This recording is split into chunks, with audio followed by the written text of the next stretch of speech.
बेटवा हमार 2 लाख रुपये हराई गए बाटे, हमका बहुत बड़ा गम बाटा है। और जब तक पुलिस चौकी में कंप्लेन न लिखाई दे तो एक दिन के ना है हम पंडित जी। ठीक है बाबू। अरे यार बबुआ, अगर हमार कंप्लेन कर दे हमहू न फंस जाई। का खड़ा होके सोचा था बेटवा, तू कहीं टेंशन लेना है, चलते पुलिस केस करे ना। चला बाबू। तू ओके चिंता छोड़ा। तो हवलदार, हाँ दरोगा साहब। ये जिले में कैसे कैसे आदमी यहाँ? दरोगा साहब बहुत खतरनाक आदमी है जिले में। हमका जानकारी बा ना, हमारा नई नई पोस्टिंग भया है अभी। बहुत चोर चंडाल है, चोर तो हम ही नहीं है। फालतू दिन बोला हवलदार, तू जेल में डाल दे भाई। अरे दरोगा साहब, जेल में तमाऊ पड़ा है इतना दिन से। काहे का? अरे दरोगा साहब, जो नशेड़ी गजेरी चोर चंडाल के सतवा रात रात ना मऊ चोर बन गए। हवलदार, आज चिल्वा चौराहा चेकिंग लगावे का है।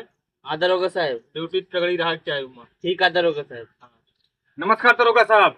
नमस्ते पंडित जी, और का हाल चाल है? अरे दरोगा साहब का हाल चाल बस सब बेकार हो गया बा एकदम।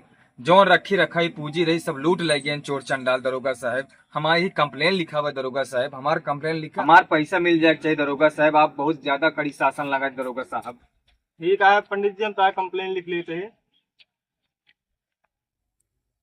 ओ हवलदार, हाँ दरोगा साहब। ये चोरी में तोरो हाथ तो ना आया है? नहीं दरोगा साहब। ना कहा रहे हम चोर रहे ना। पागल का तू मजाक करते तो सी